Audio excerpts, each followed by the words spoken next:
Hi everyone, today I'm going to show you how to create a really cool section, and we're going to look at a specific section on their page to help you visualize it. Take a look to see how this section is laid out. Not all water is the same. A clean, off-white background and the classic green text with the thumbs up badge, and the product shots, are just floating freely around the paragraph while we are scrolling down or up. This effect actually gives the page a really dynamic and modern feel, and we know exactly how to make that by using the Smind Section app and bringing it to your Shopify store right now. Now, let's head over to the Smind Sections app inside your Shopify admin dashboard and click Section. Once you're in the Sections library, find the Hero Image section and you'll see the available sections right here. We're going to find exactly the section like we saw at the reference store, and here they are. Click on the section card to see a preview, and click Install. If you already have it, click Customize. Here we are in the Shopify theme editor. Go ahead and scroll down the left sidebar to figure out exactly where you want this section to live on your page. Click on the Add section and select that Hero Image section. Then we have to remove the default block that we don't need, and we're going to keep only two blocks, heading and buttons, right here.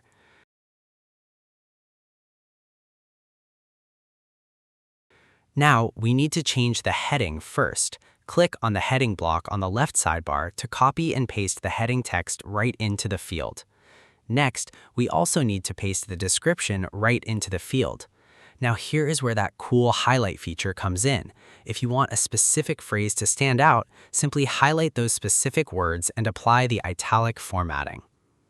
Next up, we need to change the button label to whatever you need, like About Us, then changing the corner radius for this button to 40 pixels to be rounded.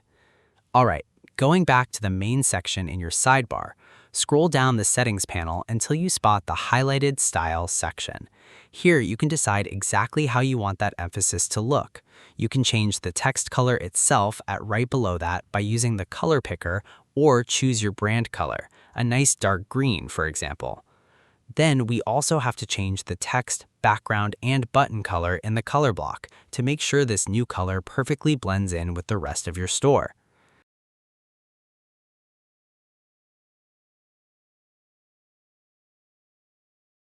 Now, before we jump into adding our floating media blocks, you have to adjust the cool feature in the main settings.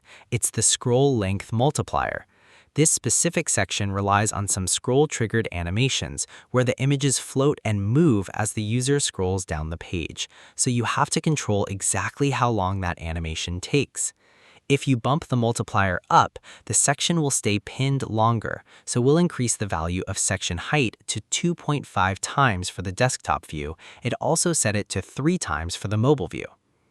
After that, we need to add those floating images we saw in the reference site. Click Add Block and choose Media. Click on that new media block, hit Select Image, and upload your first graphic. Now, scroll down to Card Settings and use the Card Max Width slider to shrink the image down to the right size, and also control the inner spacing between the card's edge and its content to 0 pixels.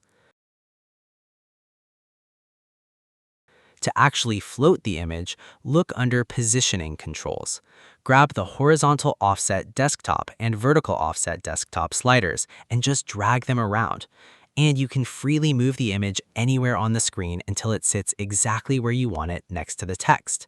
So we will shift the card on the left from its default anchor point by adjusting the offset to 20, and also shift the card down away to 30. You see this image sitting exactly right into the position that we saw at this reference site, right?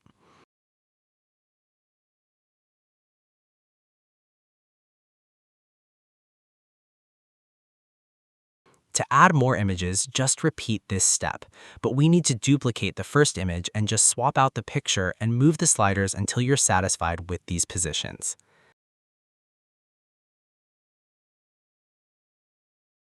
Alright, we're not quite done yet. What looks great on a desktop view might look a bit messy on a mobile device. Click the mobile icon at the very top of the theme editor to see your mobile preview to see how the images might be overlapping your text. Okay, let's fix that. Click on each media block and scroll down to the mobile settings. Adjust the horizontal offset mobile and vertical offset mobile sliders to neatly rearrange everything for a smaller screen. You can play around with it until your mobile view is totally seamless. Now, you did it. Switch back to the desktop view to double-check everything and click the Save button in the top right corner.